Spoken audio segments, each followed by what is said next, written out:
So they come to the mosque, whatever the imam is talking, that's what they believe. One time in Israel, the Arab imam, he said it's mitzvah, it's a good thing to steal from the Jews. One Arab got up and said to him, I'm sorry, there's no such thing in the Quran. I learned the Quran by heart. The opposite.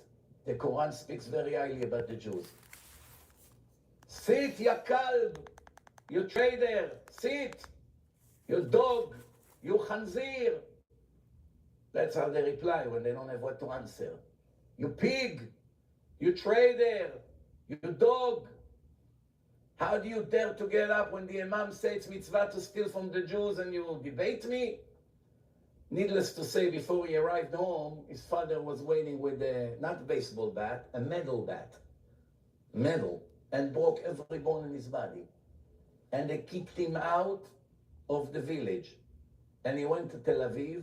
The place used to call Kikar Atarim, in the center of Tel Aviv, by the beach, looking for jobs. Goes to the restaurant, you need someone to work.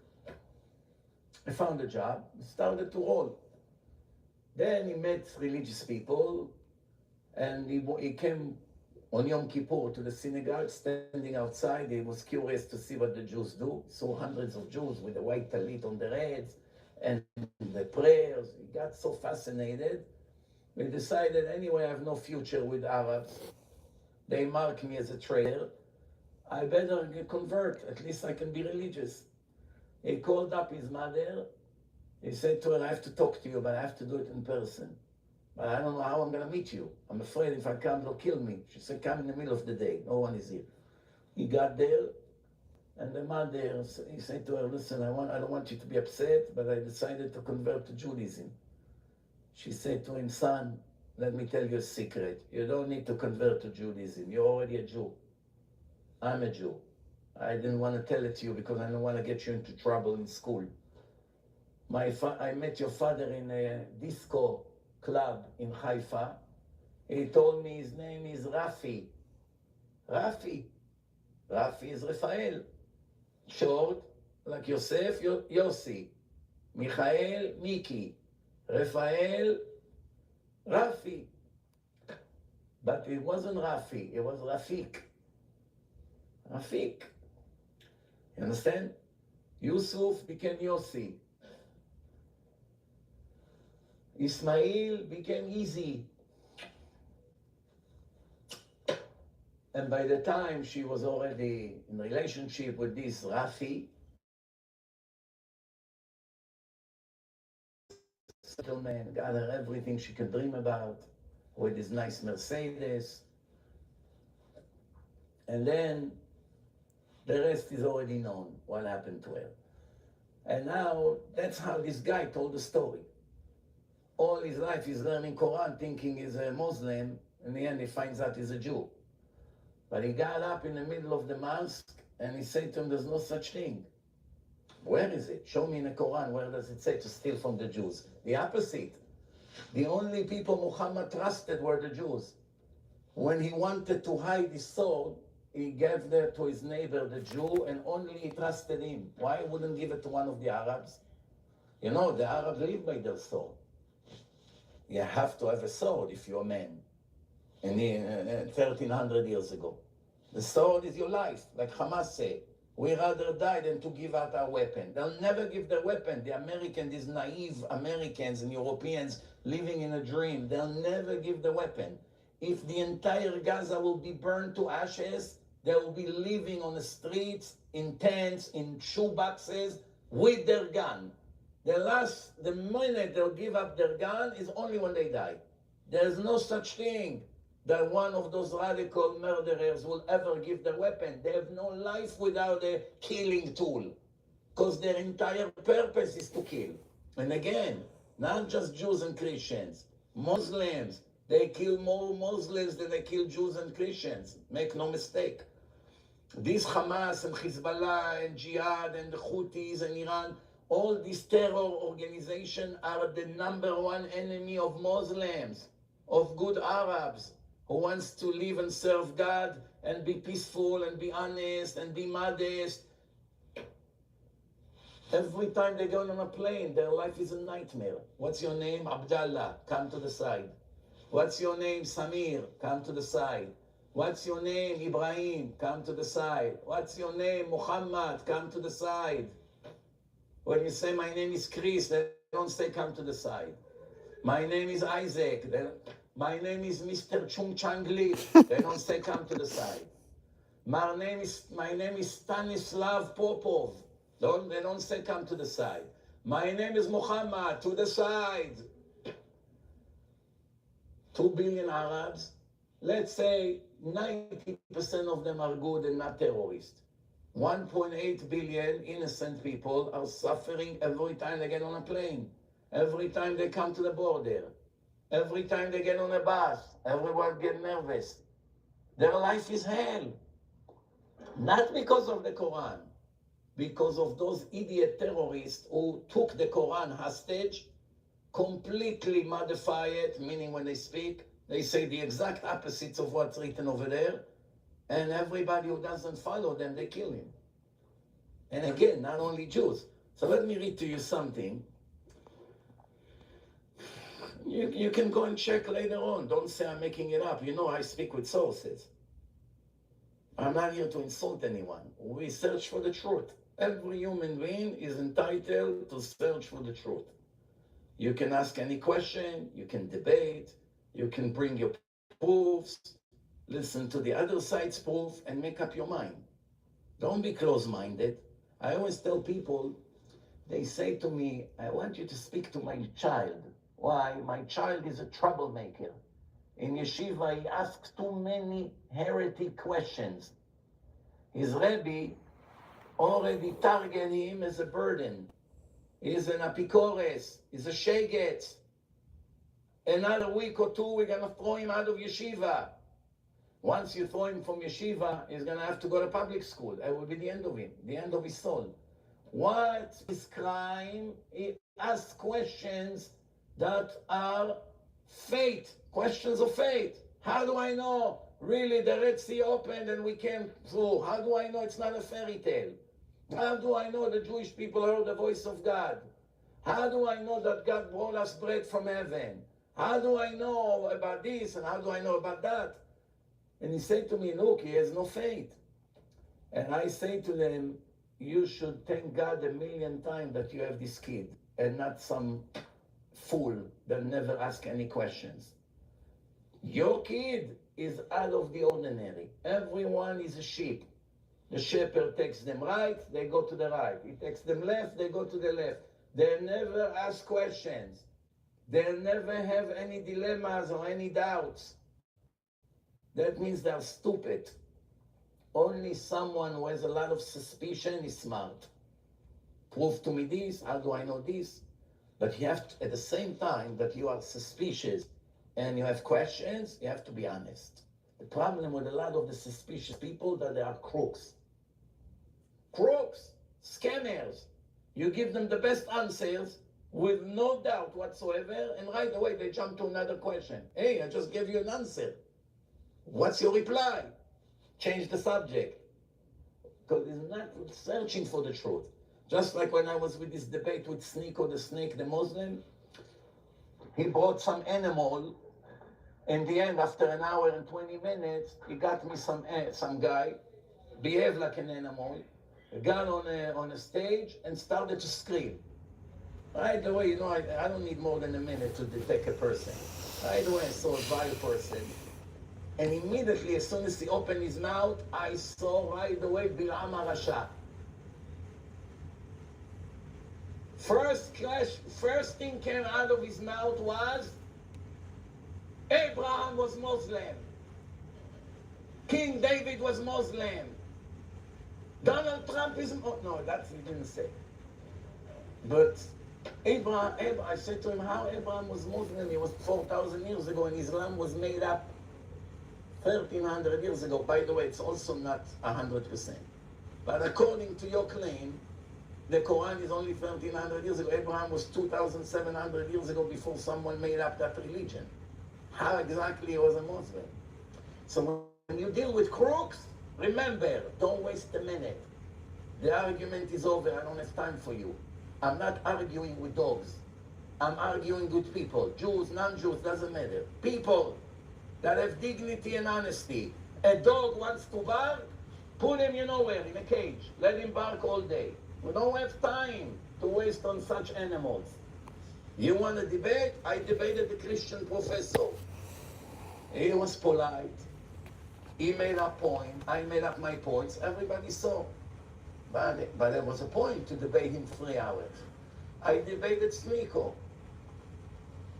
He gave respect. He asked questions. He made his claims. Fair enough. No problem. And anybody else. We're not afraid of anyone. We are the only people in the world that have the truth from God. Nobody can win us. Nobody can win you when you have the only truth of God and everybody else live in illusion. Remember this. We have nothing to be afraid of. People ask me, how are you not afraid to make debate? I should be afraid. I have the real diamond in my hand and everybody here has a cubic zirconia. We're going to go to GIA there over there in Manhattan to check which diamond worth more. Do I have to be afraid? I know that mine is the best. Why should I be afraid? The only thing is, I have to learn their nonsense to prove to them what kind of fakers they are. Either they live in a dream, or they are mistaken, or they know the truth and they lie. One of the three. Let me give you an example. Again, without disrespecting anyone. Let me give you an example. Perfect example. Quran. Surah 5, 43 to 47. That's the source. It's written in the Quran that the Jews in the city of Medina, they came to Muhammad to be an arbitrator about financial delegations they had. Few Jews on one side, few Jews on the other side are fighting about some financial delegation. They come, Muhammad was already famous, had followers. You are a famous leader, religious leader. What? Be a judge between us. Hashem said to Muhammad, this is all written in the Quran. God said to Muhammad, why are they coming to you if they have the Torah? What's going on over here? Why are they coming to you if they have the Torah? Remember, the Torah is 2,000 years before Muhammad was born and was already all over the world. Why they come to you if they have the Torah? Muhammad took the Torah and put his hands on the Torah and say, you are the people of the book. You have to judge by this book. Okay? It's all written in the Quran, what I'm telling you. So now tell me, please, based on this story in Surah 5, 43 to 47, how come the Muslims today come and claim that the Jews and the Christians alter the Torah? They change the Torah. First, you have tens of, maybe hundreds of thousands of Torahs all over the world, all handmade. It started to be written 3,300 years ago. Again and again, copy one from another, copy. All of the Jews were scattered all over the world. There was no internet, no telephone, no communication. There are Jews in Syria, Jews in Iraq, Jews in Iran, Jews in Poland, Jews in Russia, Jews in Yemen, Jews in Libya, all over the world. In Europe, all over. Communities with no connection. The Jews of Yemen never saw in their life a Polish Jew. They didn't even know that there are blonde Jews with blue eyes in Poland. The Polish Jews, if they will see a Yemenite Jew, they will never believe that it's a Jew. After being 2,600 years in Yemen, they became very dark. The climate affected the DNA. So they didn't know about each other. But one day they all came to Israel from all over the world with their Torahs, and it's the same Torah. Did you see ever in history one Torah that said that Abraham took Ishmael to the Akedah instead of Yitzchak? Ever? Any record of it? Any copy of it? any claim by that, by the Jews, anywhere, in any country, in 3,300 years? Is it possible that all the millions of Jews all over the world, one day woke up and they all have some kind of enlightenment? Today we have to modify the Torah. We change it from Ishmael to Yitzchak, to Isaac. Is it possible? Absolutely not. It's not possible. Because if one Jew decided to do it, or 5, or 10, or 20, you still have 100,000 Torahs all over the world, which go from father to son everywhere. Where are they? You don't have one copy in the whole world that it's written Ishmael there. Why they write Ishmael? Because the story of the Torah messed up their entire religion. Because it's written in the Torah that God saying to Abraham, take your son, your only son, Isaac. What do you mean? Abraham said, I have another son. Ishmael was already 13 years older than Yitzchak from Hagar. Hashem says Ishmael is nothing. Your son is Yitzchak. ויצחק יקרא לך זרע. ויקרא לך זרע. Yitzchak is your descendant. Is your only son in my eyes. When they read it, they go nuts. Our father Ismail is nothing? Dust in the wind? Of course they're gonna say that he was Ishmael, but the Jews changed it to Yitzchak. The only thing is when you make such a lie, you have to be a little bit clever. It takes a second to prove your lie. Every fool will know that. It's a very stupid lie. Lies have to be clever, otherwise you make yourself look like a clown. To be a good liar, you need to be smart. Apparently they were not so smart to make such a stupid claim. But let me read to you the rest. You won't believe it. Muhammad, which the Torah was 2,000 years before him, wrote in the Quran that the Torah was given to the Jews in Mount Sinai. For 2,000 years, until Muhammad was born, nobody ever claimed the Jews changed the Torah. So there should have been already tens of thousands of Torahs all over the world in 2,000 years, right? Tens of thousands of Torahs. All of them, it's written Yitzchak. So one day Muhammad comes, and now they begin to make claims. Let's see. Then, Rabotai, Muhammad comes to the Christians also. Remember, he accepted JC. Muhammad accepted JC. And he said to the Christian, you also have to follow your book, just like the Jews have to follow their book. This is, by the way, a proof that the Quran is not the book of God. Why? Because if you watch my debate with a Christian professor, I showed him over there 50 human errors, at least. That is true. Which you have to be the dumbest person in the world to think that God would make such stupid mistakes. He did not have one answer until today to one of those 50 questions. Ridiculous mistakes, human errors, geographic mistake, mathematical mistake, mistakes in the genealogy, contradictions from one page to another, complete chaos, complete salad. Christianity is a ridiculous book. If you read it once and you're clever, you don't need more than an hour to understand that can never be the book of God. By him telling that Christianity is authentic, that's a proof that Islam is all fake. But it gets better. It gets better. Listen to this. Then later, he says in Surah 10:94, God said to Muhammad, if you have any doubt about what you got from me, go to the people of the book of Torah, meaning the Jews. That this is a book that is more accurate than the Quran. That's written in the Quran. If you have doubt about the Quran, go and check in the Torah what's written over there, and that's what you have to do. And also it's written over there that you have to believe in the entire book, not parts of it. Therefore, today some of them claim we believe in parts in the Torah, but not all of it. That's nonsense, because Muhammad commanded you to believe in the entire Torah. And by the way, Muhammad never claimed It's not written in the Torah that Abraham took Ishmael to the Akedah. This is something that came a lot later. You understand? So you see, Rabotai, how it takes 5, 10, 15 minutes for someone clever to know that those two religions are nothing to do with God. Nothing to do with God. Now, Rabotai,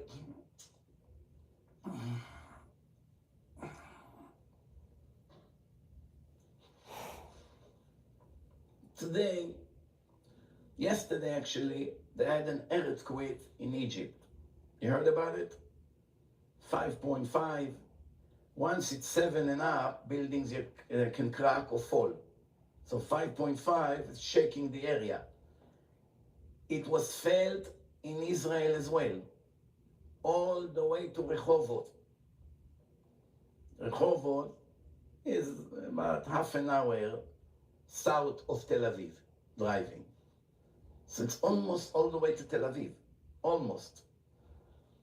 Beds were shaking, chandeliers were moving. I guess in Egypt it was a lot stronger. Usually, if you have earthquake back to back, and that's by the way the third or the fourth one in Israel, that's a sign that a massive one is about to come. If you think we are clear and free from earthquake, you don't know the history. We had an earthquake 2,000 years ago that destroyed the entire Jerusalem. The only thing that did not fall was the Western Wall. Why? Because God promised that the Western Wall will never collapse. Never collapse. If not that promise, that wall will also fall. So it happened already. And 500 years ago, or maybe a little bit less, it happened in Tzfat again. The entire city of Tzfat was destroyed. So that's already 2 earthquakes that I remember. Maybe there were more, but massive one. So it can happen in Israel. It can happen. When it happens in Venezuela. So far, 6,500 bodies they found. Some people are still missing. They're way under the debris. Who knows how many died really there? When it happens, obviously it's the decision of Hashem.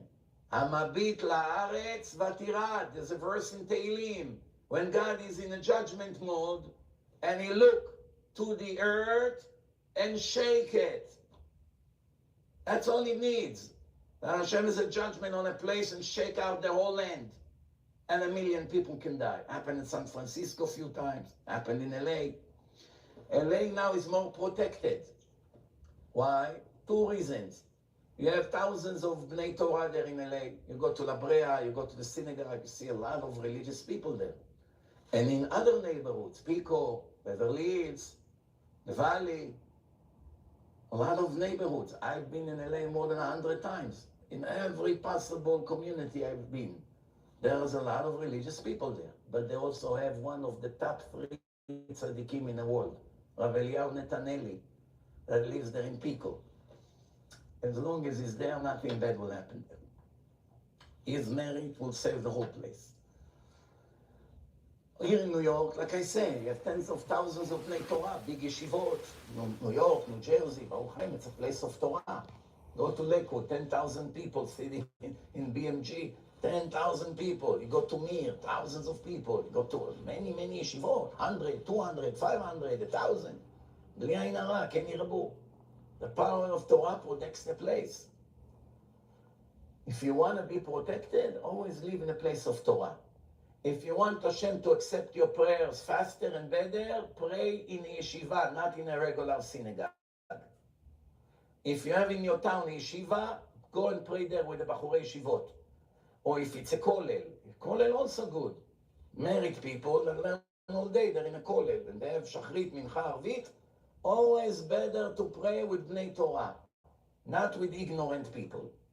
You come to yeshiva, the yeshiva is mincha, I don't know, 2 p.m., 3 p.m., better to pray with them. No matter where your office is, always look for a place that there is yeshiva there, better to pray with Bnei Torah. Why? You pray with a lot of righteous people, all the prayer goes express. So if you're not so righteous, thanks to them, your prayers is going express to Hashem. Remember this, Rabotai. All these things are tips for life. One other thing, we've been speaking a lot about the Israeli army, the wicked Israeli Zionist government, who are among the most wicked people who lived in the whole world. It doesn't matter left, right. The righties are also wicked because most of them also hate religious people. They hate the Torah and they hate the yeshivot. Almost all the people of the Likud, include Netanyahu, if you ask them what's your real opinion, their opinion is to shut down all the yeshivot and send everyone to the army. They can care less if they're all going to become secular and we won't have Torah in Israel. You can count on one hand how many people in the Likud wants yeshivot. All 5 are my students. If they were not my students, they were also anti-Torah. Just because they listen to my lecture, they listen a lot and a lot and a lot. That's why they stand in a Knesset and they speak very strong for the Bachurei Yeshivot. Galit Distal, Dudi Amsalem, what's her name? Forgot her name. Another one, which also give unbelievable speeches, also in English. Why they are like this? Because they listen to Torah classes for many years. If they didn't, they would also be anti-Torah. Being a righty doesn't make you righteous. Obviously, it's much better than being a lefty liberal. Nothing to compare. But it doesn't make you religious. Just because you're anti-Hamas, or you're anti-terror, or you're tough, or you're not a liberal fool, doesn't mean you're righteous. Remember this. Just because you are a Republican in the United States, it does not make you righteous. You could be gay, you can be Republican that is anti-Hamas, but you're also an anti-Semite. Or you can be an idol worshiper, worshipping a human being. So remember, being a righty, it's much better than being a lefty. But it's no guarantee that you're righteous. Don't make that mistake that many people make. Yes. No. Netanyahu has 2 sons. They're not religious. No, his daughter from first marriage. He was married to a woman. That woman became religious, and he has a daughter from her that she's Breslev, living in Yerushalayim. But he's hiding that daughter. You never hear about her in Israeli media. After that woman, he married a Goya here in America. I didn't know that. After the Goya, he married his wife's son. He was married 3 times. This wife... Wait, hold up. From her, he has 2 sons. So, 2 Jewish sons. So Bibi had a wife who was a non-Jew. I never heard of this before. I never heard of that. What the hell? That's crazy. Dang. I did not know that. That's some crazy shit. This is why people hate Bibi. I understand now.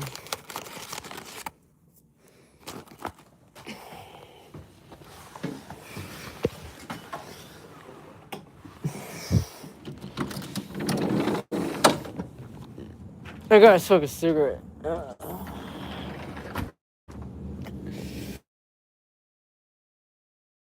I said hi. What's up, bro?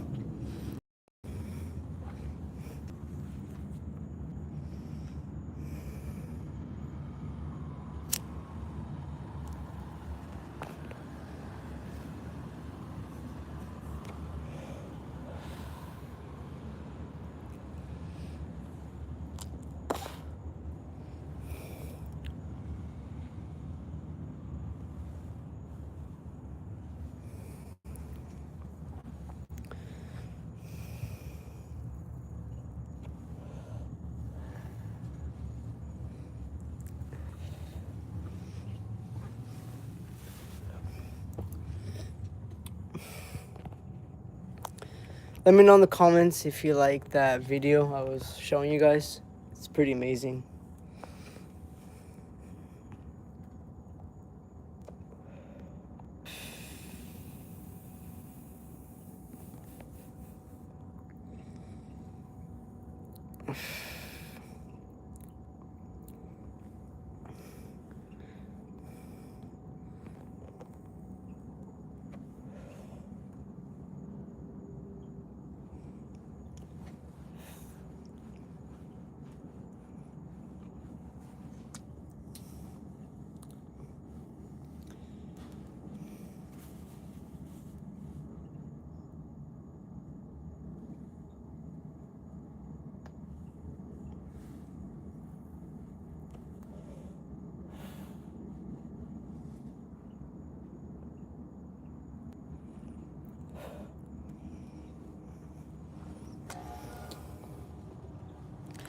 We got 2 likes.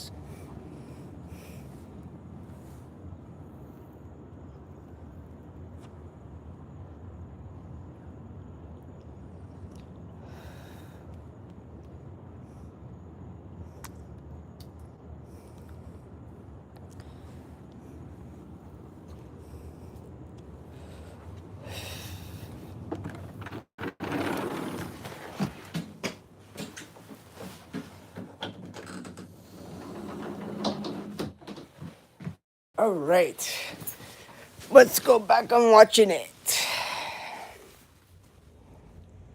But not religious. You should know that. That's his history. And in case you think he's righteous, 6 months ago someone filmed him eating big lobster in London, and he wasn't even trying to hide it or to avoid the video. If you eat lobster as a prime minister of the Jewish state, you have a lot to lose. You have more than 1.5 million religious people who cooperate with you in a government on a daily basis, right? If you're a Muslim and you're not religious, and you're eating pork in a restaurant and someone come to film you, and you know that half of your voters are very fanatic religious Muslims, you would want the Muslims to see you eating khanzir in a restaurant, or you would make everything you do not to film it? Right or wrong? But he didn't care. He smiled to the camera. Why? He's not religious. He said in an interview 2 weeks ago, I'm not a religious man. I mean, I'm not anti-religion, but I'm not a religious man. In October 7, he claimed that he saw God many, many times because he knows of miracles that we still don't know about. And he said that without God, those things could never have happened. It was 1 to a billion, and he saw the hand of God again and again and again, and now he knows that we, the Jewish people, have a special protection from God. Problem is that it's true, but I also have a problem. Why? That protection is not unconditional. It's conditional. That's the topic tonight when I'm going to speak about the parasha. All these blessings are conditional. If you're going to spit at me and step on my Torah and abuse my Torah learners and expect me to perform miracles for you forever and protect you against all odds, you are dreaming. Everything you have is thanks to the Torah. You're going to abuse the Torah, you're going to lose to Iran and to Hezbollah and to Hamas. All the achievements of the war, all of them gone. We basically achieved nothing. Soon they're going to force us to come out of Gaza. Soon they will force us out of Lebanon. Everything will go back to the way it was before October 7. Why? Because when you torture the Bachurei Yeshivot, you lose your Siyata Dishmaya. This is what God said to Abraham. Those who will bless you and your children will be blessed. Those who will curse you will be cursed. So you can be a righteous Gentile. You hate Jews. You became an anti-Semite. Immediately you are wicked. Even though you keep all the 7 laws, you pray to God, you love God, you admire God, you sing to God, you read the Psalms all day, but you go and speak against the children of God, immediately you become wicked. Why? It's written in the Torah.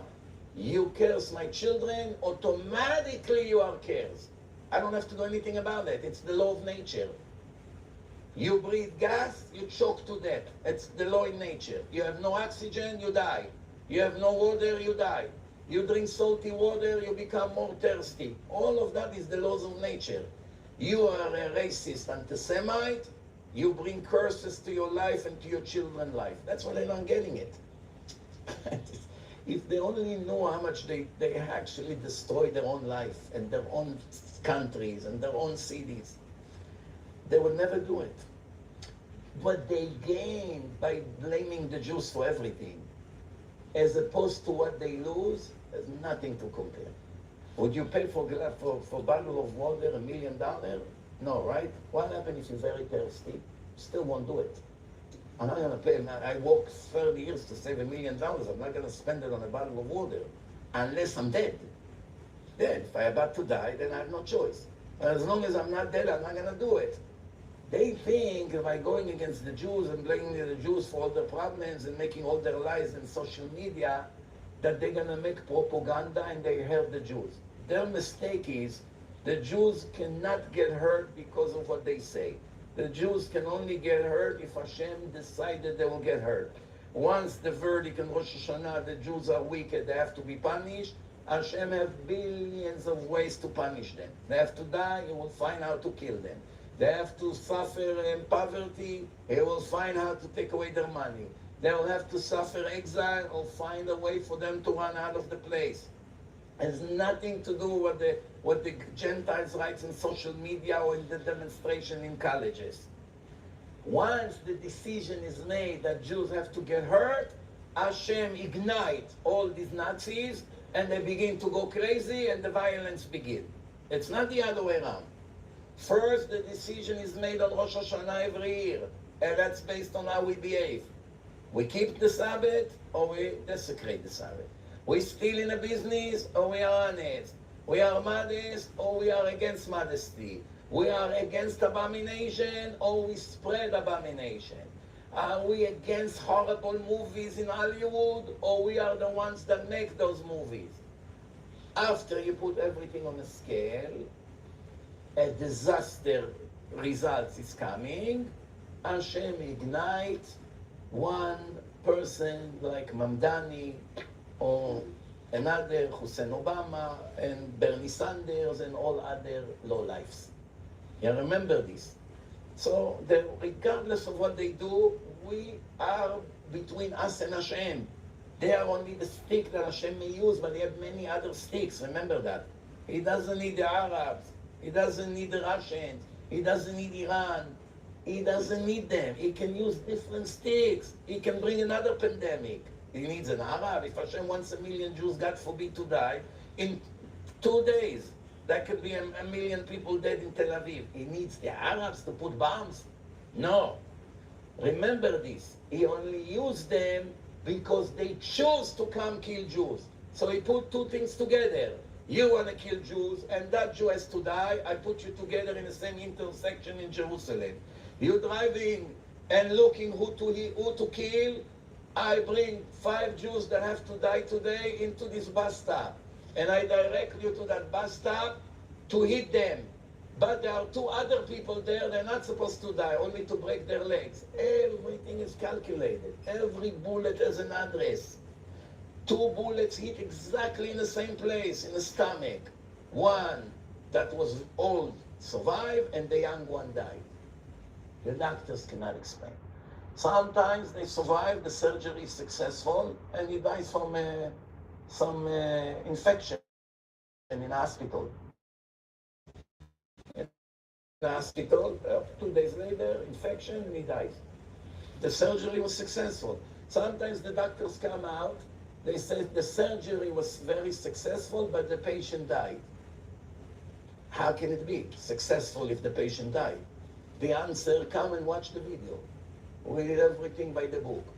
We were able to take the bullet out. We were able to sew it on time. We injected the blood on time. Everything was perfect. We saw the chest. Everything was fine. The person died 2 hours later. Not in our hands.